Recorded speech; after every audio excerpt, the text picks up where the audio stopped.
मुझे एक घर में ड्राइवर की नौकरी मिल गई। घर में सिर्फ मालिक, मालकिन और उनकी बेटी थी। मैं मालिक की बेटी का ड्राइवर था। मालिक की बेटी एक बड़ी कंपनी की मालकिन थी और मैं उसकी गाड़ी चलाया करता था। एक दिन अचानक मालिक और मालकिन 2 महीने के लिए महाराष्ट्र चले गए। अब बस उनकी बेटी और मैं घर में अकेले थे। लेकिन उस समय मेरा सर चकरा गया जब आधी रात को मालिक की बेटी ने अपने कमरे में बुलाकर मेरे साथ, मेरा नाम तैमूर है और मैं एमपी के एक गांव का रहने वाला हूँ। नौकरी की वजह से मैं मुंबई आ गया और कोई हुनर ना होने की वजह से सड़कों पर मारा मारा फिरने लगा था। तभी मेरे एक दोस्त ने मुझ पर रहम खाया और मुझे गाड़ी चलाना सिखा दिया। उसी दोस्त की वजह से मुझे एक घर में ड्राइवर की नौकरी मिल गई। घर में सिर्फ मालिक, मालकिन और उसकी बेटी थी। जब मेरे दोस्त ने मेरी जिम्मेदारी ली तो मालिक ने मुझे अपनी बेटी का ड्राइवर रख दिया। मालिक की बेटी एक बड़ी कंपनी की मालकिन थी और मैं उसकी गाड़ी चलाया करता था। रोज सुबह उसे ऑफिस छोड़ता, वापस घर लाता था। अक्सर वो शाम को अपने दोस्तों के वहाँ चली जाती तो उसे ले जाने और लाने का काम मेरा ही रहता था। एक गांव वाला होने की वजह से मैं सबकी बहुत इज्जत करता था। मैंने कभी मालिक की बेटी की तरफ नज़र उठाकर भी नहीं देखा था। मालिक की बेटी का नाम रुचि था और वो एक हसीन लड़की थी, लेकिन मैं हमेशा ही नज़र झुकाकर उससे बात करता। मेरे लिए तो मेरे मालिक और मालकिन एहसानमंद लोग थे जिन्होंने मुझे काम देकर मेरी मुश्किल आसान कर दी थी। मैं मालिक और मालिक को बहुत ज़्यादा सम्मान देता था क्योंकि वो दोनों ही बहुत अच्छे थे। रुचि रास्ते भर मुझसे बातें करती और मुझे बहुत सारी बातें बताती, लेकिन मैं सिर हिलाने के अलावा कोई जवाब नहीं देता था। वो बहुत तेज थी और ऑफिस का हर बड़ा काम लगन और मेहनत से करती थी और उसके पापा उस पर बहुत भरोसा किया करते थे। रुचि मुंह में सोने का चम्मच लेकर पैदा हुई थी। मालिक फौरन ही उनकी हर बात मान लेते थे। रुचि ने नई गाड़ी की फरमाइश की तो मालिक ने तुरंत उसे नई गाड़ी खरीद कर दे दी। रुचि मुझसे कहने लगी कि देखो, मैंने तुम्हारे लिए नई गाड़ी ली है। उनकी बात सुनकर मैं मुस्कुरा दिया। वो बातों बातों में हमेशा छेड़ती रहती और हमेशा मेरे साथ बात करने की सोचती, लेकिन मैं हमेशा अपनी हद में ही रहता था। लेकिन मैं कहीं ना कहीं उसको पसंद भी किया करता था। रुचि जब भी मार्केट जाती तो मेरे लिए भी कुछ ना कुछ जरूर लेकर आती थी। उसे मालूम था कि मेरी बहन की शादी होने वाली है। वो मेरी बहन के लिए भी कुछ ना कुछ खरीद कर दिया करती थी कि यह उसकी शादी के लिए गांव भिजवा दो। मैं उसकी आदत और व्यवहार बहुत अच्छे से जानता था, लेकिन मुझे क्या पता था कि यही रुचि एक दिन मेरे किरदार पर उंगली उठाएगी। छोटी सी उम्र में रुचि को एक लड़के से प्यार हो गया था। रुचि ने गाड़ी में अक्सर या फोन पर अपने दोस्तों से बातें कर रही होती थी जिसमें उसके बॉयफ्रेंड का भी कहीं ना कहीं नाम आता, लेकिन मैं कभी भी उनकी बात सुनने की कोशिश नहीं करता क्योंकि जब वो अपने दोस्तों से अपने बॉयफ्रेंड की बातें करती तो मुझे बुरा लगता और अंदर ही अंदर बहुत जलन होती थी। इसीलिए मैं अपना ध्यान इधर उधर लगाए रहता था। गर्मियों के दिन थे, तभी मालिक और मालकिन को अचानक ही विदेश जाना पड़ा क्योंकि मालिक के बड़े भाई तो महाराष्ट्र में रहते थे। उनकी बेटी की शादी थी और वो उस वक्त में अपने भाई को अपने पास देखना चाहते थे। रुचि के सर पर ज्यादा काम होने की वजह से मजबूरन वो दोनों अपनी इकलौती बेटी को घर पर ही छोड़कर चले गए। मालिक ने जाते जाते मुझे ये जिम्मेदारी दे दी कि मैं रुचि को ऑफिस से ले जाने का काम पूरी जिम्मेदारी के साथ करूं और उसका ख्याल रखूं क्योंकि मुझे मालिक के साथ काम करते हुए 5 साल होने वाले थे। इसीलिए वो लोग मुझ पर बहुत ज़्यादा भरोसा करने लगे थे। मालिक को अच्छे से पता था कि मैंने कभी नज़र उठाकर भी उनकी बेटी की तरफ ना देखा। मालिक और मालकिन 2 महीने के लिए महाराष्ट्र चले गए और मैं पूरी ईमानदारी के साथ अपनी जिम्मेदारी निभाने लगा। कुछ ही दिन बाद मेरी छोटी बहन की शादी थी और इसीलिए मुझे बहुत ज़्यादा पैसों की ज़रूरत थी। मैं रुचि को ऑफिस छोड़कर पास में ही एक मैकेनिक की दुकान पर चला जाता और वहां बैठकर काम सीखता ताकि खाली वक्त में ये काम भी कर सकूं। मालिक की वहां से 6 बजे मेरी छुट्टी हो जाया करती थी और मैं चाहता था कि मैं दुकान पर बैठकर काम करूं ताकि जल्द से जल्द मेरे पास इतने पैसे जमा हो जाएं कि मैं अपनी बहन की शादी के लिए गांव भिजवा सकूं। जितने दिन मालिक मौजूद नहीं थे मुझे काम से जल्दी छुट्टी मिल जाती थी क्योंकि रुचि ज़्यादातर घर में ही से ही काम करती थी। देखते ही देखते 1 महीना बीत गया और मालिक के बड़े भाई की बेटी की शादी हो गई। उस रात मेरे पास रुचि का फोन आया कि उसकी तबीयत ठीक नहीं है और मैं उनके पास आ जाऊं, शायद उन्हें डॉक्टर के पास जाना पड़े। उसकी बात सुनकर मैं परेशान हो गया। रात के इस वक्त मेरा घर के अंदर जाना मुझे अच्छा नहीं लग रहा था, लेकिन बीमारी की हालत में मैं रुचि को अकेला नहीं छोड़ सकता था, जबकि वो अपने बड़े पापा मम्मी को याद कर रही थी। पूरी रात मैं उनके साथ ही रहा और उनका ख्याल रखता रहा। वो बुखार में तप रही थी और मैं रात भर उनके पास बैठा रहा। सुबह तक उनकी हालत कुछ अच्छी हुई तो मैं वापस अपने कमरे में चला आया। वक्त तेजी से बढ़ रहा था। उस दिन के बाद रुचि की तबीयत ठीक नहीं रहती थी। वो बहुत ही ज्यादा खोई सी रहने लगी।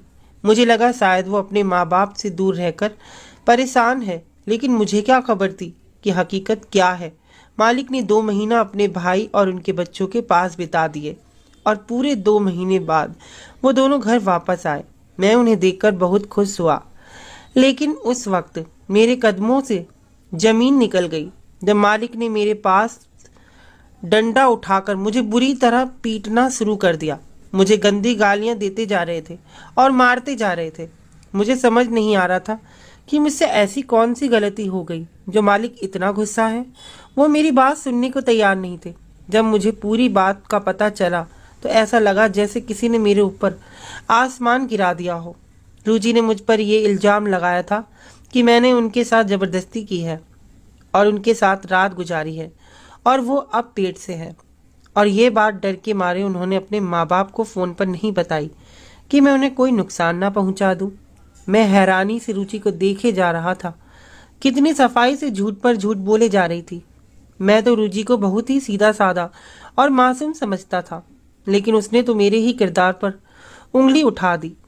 मालिक मेरी कोई बात सुनने को तैयार ही नहीं थे और रुचि अपने झूठ से पीछे हटने को तैयार नहीं थी। वो कह रही थी कि जिस रात बड़े पापा के बेटे की शादी थी उस रात उसकी तबीयत ठीक नहीं थी। उन्होंने मुझे कमरे में बुलाया था। उन्हें लगा कि शायद उन्हें डॉक्टर की ज़रूरत है, लेकिन मैं अस्पताल ले जाने की वजह उनके साथ गलत काम कर बैठा। मालिक ने पुलिस को बुलाकर मुझे जेल में डलवाने का फैसला किया था, लेकिन रुचि ने उन्हें रोक दिया। रुचि ने अपने पिता से कहा कि ऐसा करने से उनकी इज्जत पर बात आएगी। रुचि के पिता मुझे नौकरी से निकाल चुके थे और मैं बहुत ही ज़्यादा परेशान था। मेरे पास करने के लिए कोई काम ना था और इतनी जल्दी मुझे दूसरी नौकरी भी नहीं मिल सकती थी, जबकि मेरी बहन की शादी सर पर आ गई थी। मैं मालिक के दिए हुए कमरे में रहता था और अब मेरे पास रहने के लिए भी कोई जगह नहीं थी। इसीलिए मैं मजबूर होकर दोबारा मालिक के घर पर आ गया और उन्हें अपनी बेगुनाही का यकीन दिलाना चाहा, लेकिन मालिक ने मेरे सामने ऐसी शर्त रखी कि मेरे होश उड़ गए। मालिक ने मुझसे कहा कि तुम्हें रुचि से 1 साल के लिए शादी करनी होगी। जब बच्चा पैदा हो जाएगा तो फिर तुम इसे घर छोड़कर चले जाना। हमने बच्चा गिराने की बहुत कोशिश की, लेकिन सब डॉक्टरों ने यही कहा है, ऐसा करने से रुचि की मौत हो सकती है और मैं अपनी एकलौती बेटी को खोना नहीं चाहता। रुचि के बॉयफ्रेंड ने भी उसे शादी करने के लिए मना कर दिया है और वो भी उसे छोड़कर चला गया है। और इससे पहले कि दुनिया में हमारी बदनामी हो, हम रुचि को तुम्हारे साथ विदा कर देंगे और तुम इसे अपने साथ अपने गांव ले जाना और हम सबसे कह देंगे कि रुचि तुमसे प्यार करती थी और वो तुमसे ही शादी करना चाहती थी। जब बच्चा हो जाएगा तो हमारे पास रुचि को वापस छोड़ जाना। मैं जानता था कि ये बच्चा मेरा नहीं है और रुचि ने झूठ बोला है, लेकिन उसके बावजूद मैं राजी हो गया क्योंकि मुझे अपनी बहन की शादी के लिए पैसों की ज़रूरत थी और इतने पैसे मुझे सिर्फ मालिक ही दे सकते थे। इसीलिए मैं रुचि से शादी करने के लिए हामी भर लिया और उसे विदा करके अपने गांव ले आया। रुचि बहुत खामोश थी। मैंने भी रास्ते भर उसे कोई बात ना की। गांव में मेरी माँ और घरवाले रुचि को देखकर हैरान रह गए और जब मैंने अपनी माँ को बताया कि मैंने शादी कर ली है तो मेरी माँ हैरान रह गई और कहने लगी, इतनी बड़ी बात तूने मुझे नहीं बताई। तेरी शादी को लेकर मेरे कितने सपने थे, लेकिन फिर रुचि को देखकर मेरी माँ खुश हो गई। रुचि बहुत खूबसूरत थी इतनी प्यारी और कम उम्र बहू देखकर मेरी माँ की सारी शिकायतें दूर हो गईं और वो रुचि को मेरे कमरे में ले गई और गांव की औरतों की तरफ उसे सजाने लगी।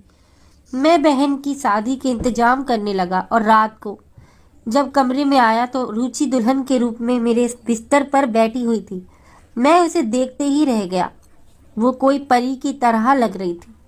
पहली नज़र में मैं अपनी बीवी पर दिल हार बैठा, लेकिन मैं कैसे भूल सकता था कि मेरी इसी बीवी ने मुझे किस तरह गलत ठहराया है।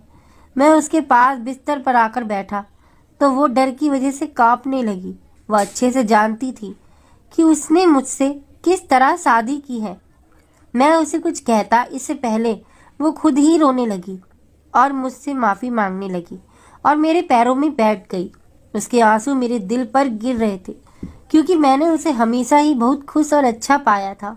रुचि रोते हुए मुझसे कहने लगी कि उसने जो इल्ज़ाम मुझ पर लगाया है उसके लिए शर्मिंदा है और उसे अपनी गलती का पूरी तरह एहसास है। लेकिन ये सब कुछ उसने मुझे बदनाम करने के लिए नहीं किया, बल्कि बहुत ही मजबूरी में किया है। मैंने उसे बड़ी प्यार वाली निगाहों से रुचि को देखा और उसे साफ साफ कह दिया कि तुमने कितनी भी मजबूरी में ये सब क्यों ना किया हो, लेकिन तुम्हारी इस हरकत से मेरी इज्जत दो कौड़ी की भी नहीं छोड़ी है। तुम अपने गुनाहों को मेरे सर पर थोप कर आज़ाद हो गई हो और मैं बेगुनाह होते हुए भी अपने मालिक की नज़रों में गिर गया।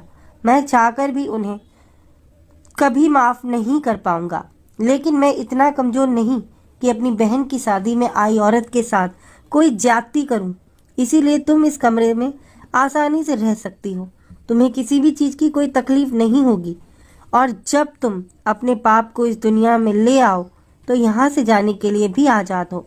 मैं खुद तुम्हें तुम्हारे बच्चे के साथ तुम्हारे घर छोड़ाऊंगा। मैं रुचि को अपने पैरों से उठाकर बेड पर बिठाते हुए कमरे के बाहर निकलने लगा, लेकिन तभी रुचि की बातों ने मेरे कदमों को रोक दिया।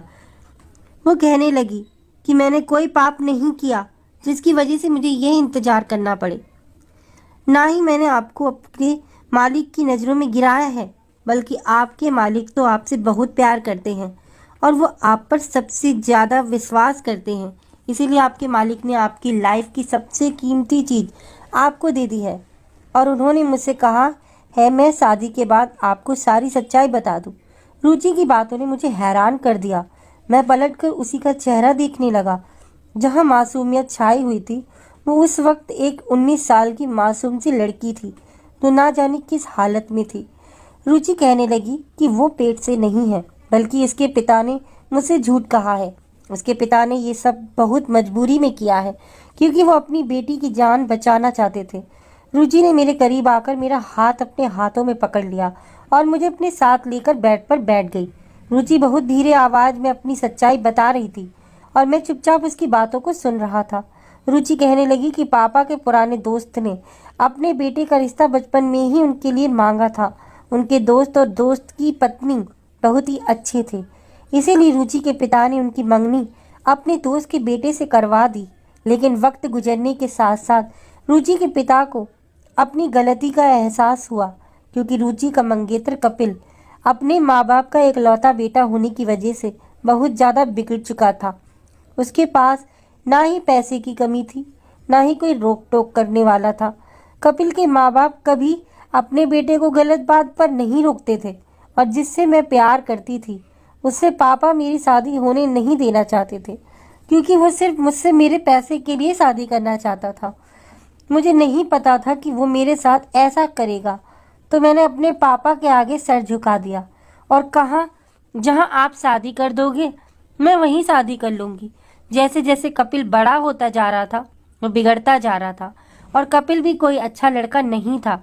रुचि बताने लगी कि जब उसके माँ बाप श्रीनगर गए हुए थे तब कपिल ने कई बार उसके साथ बदतमीजी करने की कोशिश की और एक बार तो वो शराब की नशे में घर आया और रुचि के साथ ज्यादती करना चाहा, लेकिन उसने खुद को कमरे में बंद करके बचा लिया।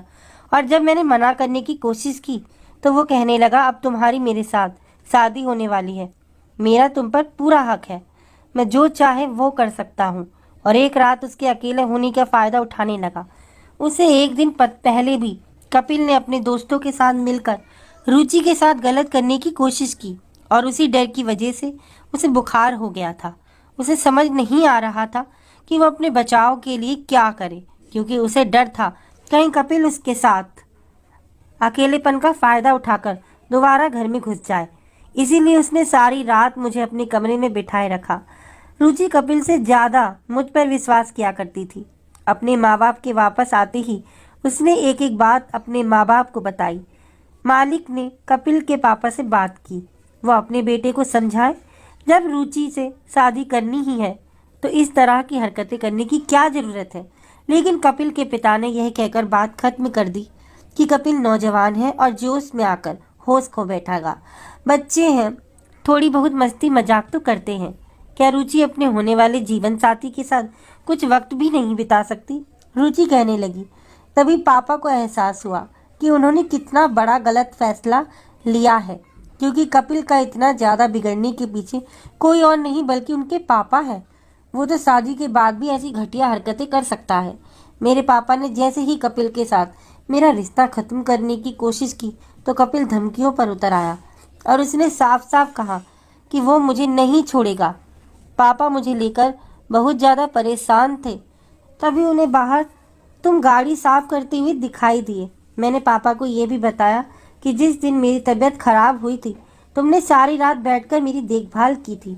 पापा को पता चल गया था कि तुम एक अच्छी आदत वाले इंसान हो, इसीलिए पापा ने यह फैसला किया कि वो तुमसे मेरी शादी करवा देंगे और कपिल से पूरी तरह से छुटकारा पा लेंगे। लेकिन कपिल ये शादी इतनी आसानी से नहीं होने दे सकता था। इसीलिए पापा ने अपने दोस्त को यह बात बताई कि तुमने मेरी इज्जत पर हमला किया है और जब मैं पेट से हूँ। उसके दोस्त ने खुद ही ये रिश्ता तोड़ दिया, क्योंकि वो इज्जतदार लोग ऐसी लड़कियों को बहू नहीं बना सकते थे जो शादी से पहले ही पेट से हो चुकी थी। पापा तुम्हें पहले ही दिन ही सारी हकीकत बता देना चाहते थे, लेकिन पापा को डर था कि अगर तुमने शादी से मना कर दिया तो वो क्या करेंगे। इसीलिए पापा ने जानबूझकर तुम्हें देखते ही मारना शुरू कर दिया था और तुम पर गलत आरोप लगाया और तुम्हें नौकरी से निकाल दिया, क्योंकि वो जानते थे कि तुम्हें पैसों की ज़रूरत है। पापा को यकीन था कि तुम खुद ही पलटकर वापस आओगे तो शादी की शर्त रख देंगे। पापा का तरकीब कामयाब हो गया और जब तुम्हें शहर में कोई ठिकाना ना मिला तो तुम खुद पापा के घर पर चले आए और पापा ने शादी की बात रखकर अपनी तकलीफ दूर कर दी। पापा ने मुझे विदा करके इसीलिए तुम्हारे साथ गांव भेज दिया था कि उनका बेटा हमें कोई नुकसान ना पहुंचा सके।